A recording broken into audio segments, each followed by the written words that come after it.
Doctor Prashant Kishor साहब।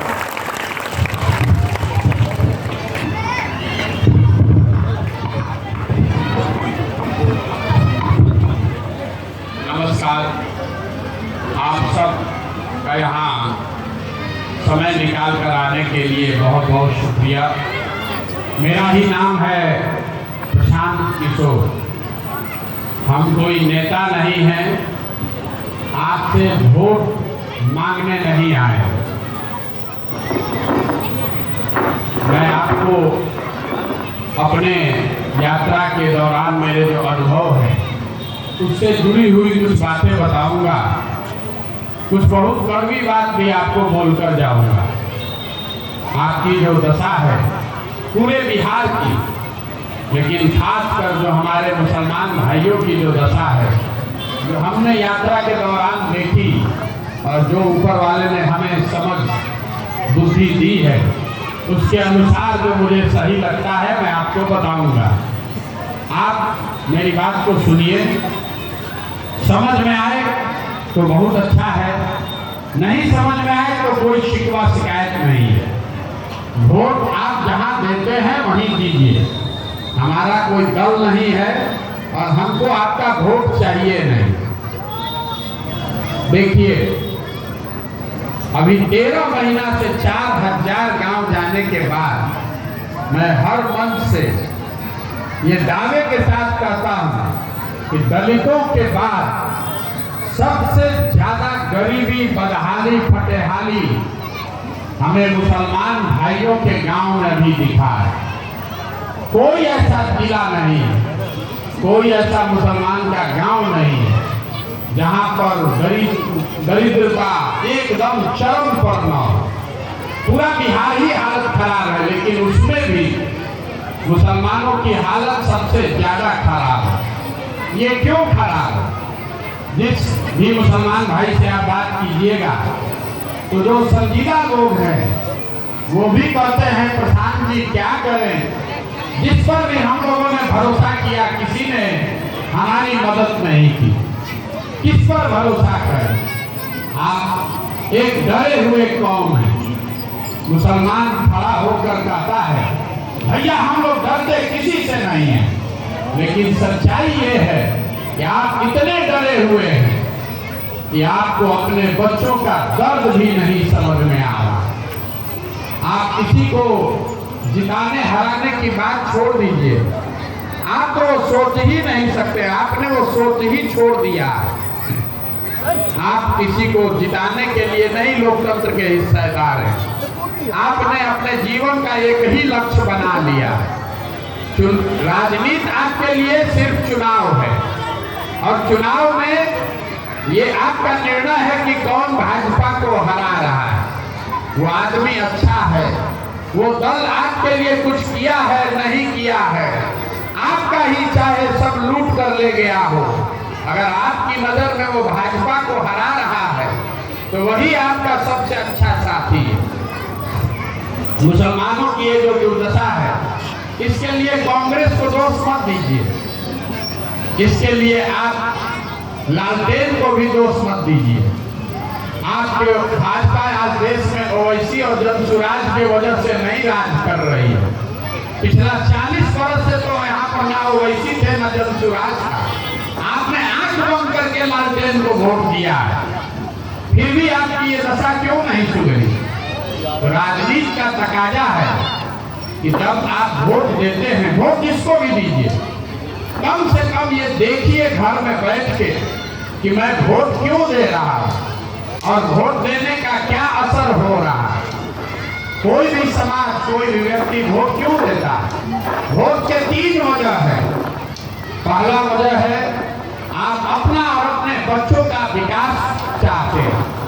तो विकास के बारे में तो हमने आपको बता ही दिया। सच्चर कमेटी का रिपोर्ट पढ़ने का जरूरत नहीं है, रंगनाथन कमीशन का रिपोर्ट पढ़ने का जरूरत नहीं है। जिस गांव में भी चले जाइए, अभी हम आपके गांव में आ रहे हैं, दलितों के बाद सबसे ज्यादा बदहाल गांव मुसलमानों के।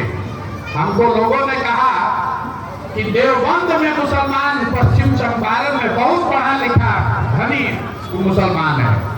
मैं देवबंद गया वहां पर 5 दिन तक हर गांव में गया, वहां पर भी हमने उतनी ही गरीबी देखी। कोई आदमी बाहर चला गया है, परिवार कुछ पैसा भेज दे तो अलग बात है, लेकिन समाज की हालत उतनी ही है, वह उतनी खराब है। तो विकास तो आपको निश्चित तौर पर नहीं मिला और इसमें कोई मुसलमान हमसे बहस भी नहीं करेगा, लेकिन फिर कहेगा क्या करें, विकास नहीं चाहिए, लेकिन कुछ दूसरा ही हम लोग को, कम से कम हमारी सरकार तो है, हमारी सुरक्षा है। तो इस नजरिए से देखिए कि क्या आपकी सरकार है, सरकार में आपको भागीदारी मिली। आज राज्य में जो आपकी जनसंख्या है उसके हिसाब से कम 40 मुसलमान विधायक होने चाहिए, हैं 19 से कम, एक दल नहीं सब दल मिलाकर। लेकिन वो चिंता का कारण नहीं है, जो बात मैं आपको बताऊंगा अभी, चिंता का कारण वो है पूरे बिहार में, क्योंकि आपको लगता है कि मुसलमान विधायक इसलिए नहीं है कि भाजपा है। पंचायत का चुनाव दल के आधार पर नहीं होता है, उस हिसाब से आपका 1650 इस राज्य में मुखिया होना चाहिए। 1200 से कम मुखिया हैं मुसलमान समाज के बिहार में। आपके 27,500 वार्ड सदस्य होने चाहिए, 12,000 से कम वार्ड सदस्य मुसलमान हैं। तो आपको विकास मिला नहीं, भागीदारी आपकी दिनों दिन खत्म होती जा रही है। आज जो आपकी सरकार है, जिसके नाम पर आप चर्चा करते हैं, लालटेन और महागठबंधन की सरकार, बिहार सरकार का बजट है 2,46,000 करोड़ इस साल का। इस साल का बिहार सरकार का बजट है 2,46,000 करोड़, और जितने मुसलमान मंत्री हैं सबके विभाग का बजट जोड़ दीजिएगा तो वो 6,000 करोड़ भी नहीं है। तो वो आपकी सरकार में भागीदारी है।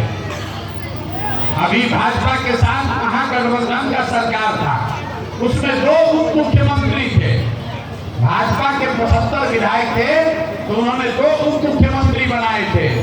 लालटेन के पास 79 विधायक है, लेकिन उन्होंने दूसरा उप मुख्यमंत्री नहीं बनाया है। और आप हमसे बेहतर जानते हैं कि क्यों नहीं बनाया है। बनाएगा तो कहीं आप मुंह खोल के मांग मत कीजिए। तो आपको विकास मिला नहीं, भागीदारी मिली नहीं, आप लेकिन फिर भी कहिएगा कि भैया हमको कुछ नहीं चाहिए, कम से कम भाजपा को हराइए, हम लोग वोट इसी के लिए देना चाहते हैं। तो आप उस नजरिए से देख लीजिए, 1990 से आपने लालटेन का हाथ पकड़ा है, उसमें किरासन तेल बंद कर अपना और अपने बच्चों का भविष्य जला रहे हैं। 1990 में भाजपा का देश में 2 विधायक था, 2 MP था, बिहार में 0। आज देश में भाजपा का 303 सांसद है, बिहार में 39 है, और जिस लालटेन को लेकर आप घूम रहे हैं वो घट के 51 से 0 हो गया। आपको विकास मिला नहीं, भागीदारी मिली नहीं, और आप भाजपा को हरा सकते हैं नहीं। लेकिन आप इतने इमोशनल आदमी हैं, कहता है भैया मुसलमान बहुत हम लोग इमोशनल कौम है। आप इमोशनल कौम नहीं हैं, आपके पास राजनीतिक सलाहियत नहीं है, आपने वो सोचने की अपनी क्षमता ही खो दी है। आपके मन में इतना डर हो गया है, अरे भाई आपको कुछ नहीं मिल रहा है, फिर भी आपको बंधुआ मजदूरी से कोई परहेज नहीं है। आप पहले खुद बंधुआ मजदूरी किए, अब अपने बच्चों को बंधुआ मजदूर बना रहे हैं, लालटेने को देना। इसलिए मेरा भी आपको सुझाव है, अगला चुनाव हो तो बिल्कुल आंख बंद करके जाके लालटेन को, महागठबंधन को वोट दीजिए। लेकिन अभी से लेकर चुनाव तक जरा सोचिएगा कि जो बात हम आपको बता के जा रहे हैं, आप इस तरह से उनको हरा नहीं पाइएगा, कभी नहीं हरा पाइएगा। आप जिससे लड़ रहे हैं, जिसको हराना चाहते हैं, उसको हमने 10 वर्ष देश के अलग अलग हिस्सों में हराया है। जिस महागठबंधन का नाम सुनकर इतना आप उछल रहे हैं, इस महागठबंधन शब्द को प्रशांत किशोर ने लिखा है। आप जानते भी नहीं थे 2015 में कि महागठबंधनों कोई चीज होता है। हमने भाजपा को, हमने मोदी जी को जिताने में कंधा लगाया है। उस नजरिए से अगर कोई मुसलमान भाई हमारे साथ नहीं जुड़ना चाहता है तो बिल्कुल वो सही बात है। लेकिन अगर आपको मालूम है कि 2014 में प्रशांत किशोर ने मोदी को जीतने में मदद किया है, तो आपको ये भी मालूम होना चाहिए कि 14 से लेकर 21 तक देश के अलग अलग हिस्सों में 10 राज्यों में जहां भी भाजपा हारी है, जिस दल ने जिस नेता ने भी हराया है, उसमें एक आदमी सब में जिसने कंधा लगाया उसका नाम प्रशांत किशोर है। चाहे बिहार हो, पंजाब हो, तेलंगाना हो, आंध्र प्रदेश हो, महाराष्ट्र हो, दिल्ली हो, तमिलनाडु हो, वेस्ट बंगाल हो, हर जगह जहां भाजपा हारी है उस हारने में हमने कंधा लगाया है। आप कहते हैं कि भाजपा का बी टीम है। देखिए मुसलमानों की समझ, हमको कह रहा है कि ये भाजपा का बी टीम है। आप ईमान की बात करते हैं, आप लोग ईमान की बात करने वाले लोग हैं। आप पर 10 वर्ष में सबसे बड़ा संकट कब आया? जब इस देश में सीए एनआरसी का कानून लाया गया। अगर सीए एनआरसी का कानून लागू हो जाए तो आधा से ज्यादा लोग आज ऑफिस में, कार्यालय में धक्का खा रहे होते। जरा याद कीजिए सीए एनआरसी देश में कैसे रुका। हम आपको तारीख बता देते हैं। कानून आज भी सीए एनआरसी का देश में है। वो लागू इसलिए नहीं है कि 2 मई 2021 को जिस दिन भाजपा को बंगाल में शिकस्त दिया गया, उस दिन सीए एनआरसी का क्रियान्वयन रुका। जाकर देख लीजिएगा, 2 मई 2021 के बाद से कोई देश में सीए एनआरसी का चर्चा नहीं है। जरा आप अपने ईमान पर याद कर लीजिए कि जब बंगाल में लड़ाई लगी, जब आपके गर्दन पर तलवार लटका, जब पूरे देश ने मान लिया कि कोई भी आदमी भाजपा को बंगाल में रोक नहीं सकता है, दीदी के अपने लोग सब दीदी को छोड़कर भाग गए, तो बंगाल में आपकी मदद के लिए कौन गया था? लालू जी गए थे कि तेजस्वी यादव गए थे? राहुल गांधी गए थे कि अखिलेश यादव गए थे? कोई नहीं गया था। आप स्वयं भी नहीं गए थे। आप भी कोरोना के डर से यहाँ बैठे हुए थे। जब देश में किसी की हिम्मत नहीं पड़ी तो हमने अपना सब कुछ छोड़कर 2 बरस बंगाल में लगाया। हमने कहा चुनाव के 6 महीना पहले जाकर देख लीजिएगा, 6 महीना पहले कहा कि भाजपा को हराएंगे नहीं, अगर 100 के नीचे इनको नहीं रखा तो जीवन में संन्यास ले लेंगे। हम भाजपा को कितना पर रोके? 77 पर। और आप बहुत अपने को होशियार समझते हैं, बोरा भर के वोट देते हैं, तो यहाँ पर भाजपा राज कर रही है और आपको लगता है कि आपसे ज्यादा होशियार कोई है ये नहीं है। मेरे भाई, बिल्कुल हम पर भरोसा मत कीजिए, लेकिन जो बात बता रहे हैं उसको आप समझिए। लोहे को लोहा काटता है। जिस व्यवस्था से, जिस भाजपा से आप लड़ना चाहते हैं, उसकी ताकत संगठन नहीं है, उसकी ताकत मोदी शाह नहीं है, ये भ्रम मत पालिए। उसकी ताकत है संघ, आरएसएस, जो एक विचारधारा आधारित व्यवस्था है, जो वाजपेयी, अडवाणी, मोदी ये पैदा करते हैं। आज जिससे डर रहे आदमी हटेगा, कोई दूसरा आ जाएगा।